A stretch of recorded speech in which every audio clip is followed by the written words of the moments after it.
Здравствуйте! В эфире телеканала программа «Актуальное интервью», в студии Кристина Якупова. 12 июня отмечается День России. Во все времена патриотизм играл особую роль не только в духовной жизни народа, но и в экономическом, политическом, социальном и культурном плане. Патриотизм выступает фундаментом государственности, залогом эффективного функционирования всей системы социальных и государственных институтов.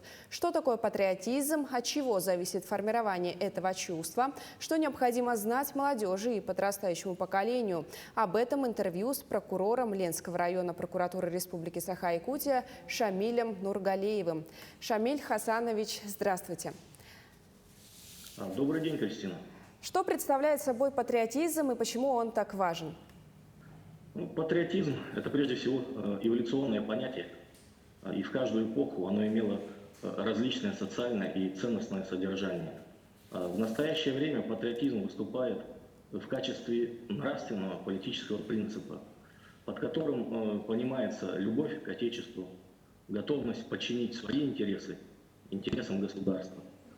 Патриотизм проявляется в чувстве гордости за достижение своей страны, желании сохранить ее историю, культурные особенности, а также стремление защищать Родину и свой народ, в том числе и выполняя свой воинский долг.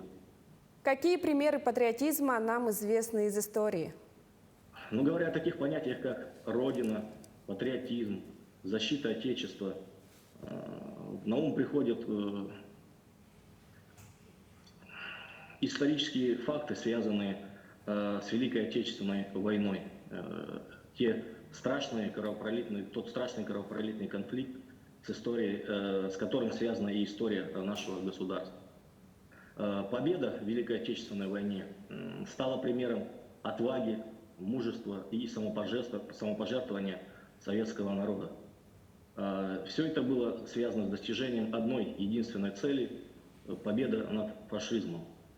При этом подвиг советского народа является ярким примером патриотизма. Победа одержана благодаря тому, что патриотизм был в каждом человеке.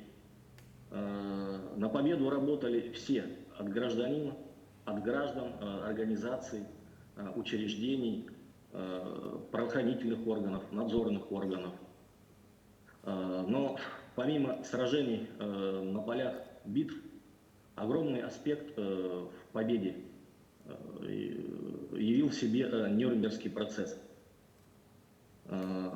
Так, всего через 3 месяца после Великой Отечественной войны Советский Союз, Великобритания, США, Франция заключили соглашение о проведении суда над фашистскими военными преступниками.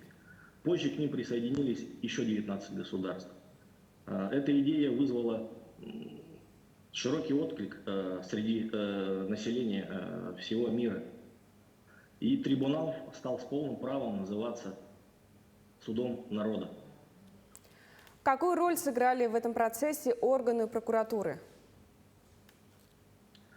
Участие прокуратуры в Нюрнбергском процессе стало важной вехой в развитии истории российской прокуратуры. Несмотря на очевидность жестоких, бесчеловечных преступлений против нации, человечества, фашистские преступники до последнего отрицали свою вину, надеясь избежать ответственности в связи с тем, что их причастность будет не доказана. Но благодаря грамотной, слаженной работе сотрудников прокуратуры, в то время советской прокуратуры, а также непосредственно Руденко Романа Андреевича, выступавшего государственным обвинителем от Советского Союза, вина фашистского режима была доказана, и большинство военных преступников были приговорены к высшей мере наказания. Те доводы, которые привел Руденко в своей речи, легли в основу признания агрессивной войны тягчайшим из преступлений. Поэтому полагаю, что с уверенностью можно утверждать, что именно чувство патриотизма, любви к Родине позволили Руденко добиться признания вины лиц, находившихся на скамье подсудимых. А в чем значение Нюрнбергского процесса? Но, безусловно, данный процесс имеет историческое, политическое, да и, наверное, общечеловеческое значение. потому что он подвел закономерную черту к победе над фашизмом и в целом над окончанием Второй мировой войны. Ученые различных специализаций, философы, историки, юристы, все склоняются к мнению в историческом и политическом значении данного события. Но полагаю, что до конца неосмысленным на сегодня остается то, что процесс стал прежде всего судом над идеологией расового и национального превосходства. Это был не только один из самых крупных процессов в истории человечества, но и важнейшей вехой в развитии международного права. Данный процесс юридически закрепил окончательный разгром фашизма, создал морально-нравственную преграду для возрождения нацизма в целом. Трибунал определил новые виды преступлений, которые затем прочно вошли как в международное право, так и в национальное законодательство многих государств. В том числе и в Уголовном кодексе нашей страны есть главы, посвященные преступлениям против мира, безопасности и человечности. К таковым относятся, в частности, реабилитация нацизма и геноцид. На ваш взгляд, как формируется чувство патриотизма и в чем он проявляется? Но я полагаю, что понятие «гражданин» прочно связано с таким понятием, как государство. Формирование гражданина, как патриота своей родины, начинается в детстве, то есть в детском возрасте, с любви к родине, к своим близким, к родителям, к любви малой родине, да и стране в целом, наверное. Это уважение к своей истории, традициям, духовным ценностям, ответственность за страну и ее будущее. И здесь огромная роль принадлежит не только семье, но и обществу в целом, так как именно в подростковом возрасте формируются морально-нравственные качества.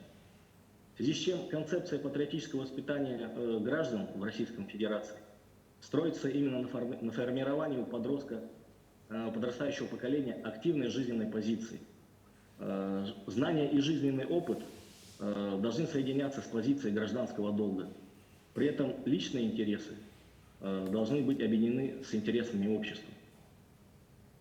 Шамиль Хасанович, в чем заключается воинский долг? Одним из проявлений патриотизма является исполнение воинского долга. Защита Отечества является долгом и обязанностью гражданина Российской Федерации. При этом гражданин несет воинскую службу в соответствии с Конституцией Российской Федерации, с федеральным законом о военной обязанности и воинской службе, иными нормативными актами и правовыми, а также международными договорами Российской Федерации. Я полагаю, что служба в вооруженных силах – это важный этап в биографии каждого человека.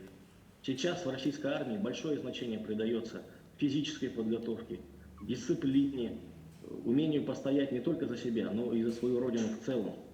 Долг, честь, служение Отечеству – это основные составляющие мотивации к военной службе. И полагаю, что именно эти качества будут в огромной степени определять будущее России. А будущее России, как мы все понимаем, на сегодняшний день это наша молодежь. Все мы являемся гражданами государства, которое обеспечивает нам защиту, безопасность, поддержку. И именно поэтому все мы имеем определенные обязанности перед государством. К такими относятся исполнение гражданского долга. Гражданский долг – это обязанность со стороны гражданина выполнять свои функции по защите государства, тем самым способствовать его развитию и процветанию. При этом обязанность защищать Отечество закреплена в статье 59 Конституции Российской Федерации.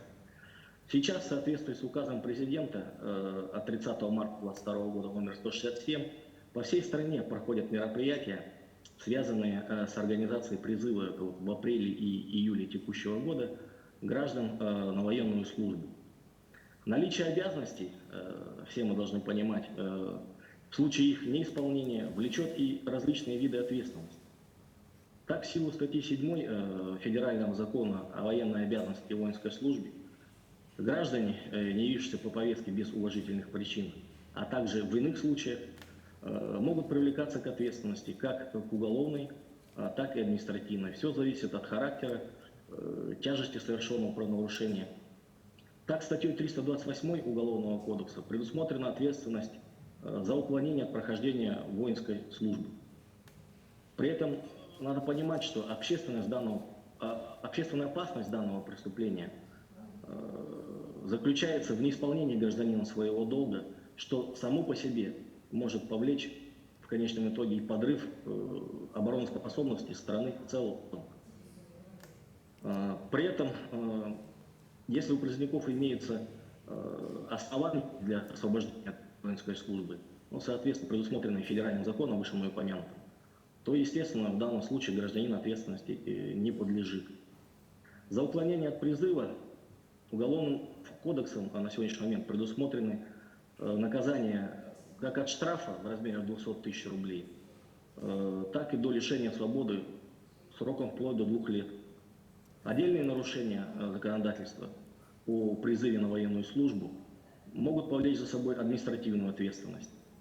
Такая ответственность предусмотрена статьями 21.5 КАП, где установлена ответственность за неисполнение гражданином обязанностей по воинскому учету.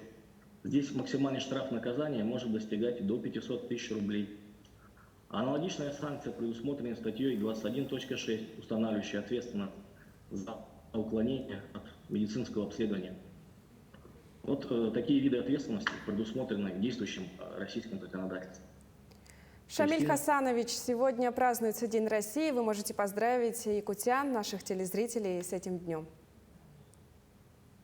Уважаемые якутяне, дорогие телезрители, в преддверии 12 июня, Дня России, хочется пожелать всем крепкого здоровья, мирного неба. Ну, а мирное небо зависит прежде всего от того, как крепко будет жить в нашем обществе и развиваться такое понятие, как патриотизм. Спасибо, Кристина. Шамиль Хасанович, спасибо за беседу.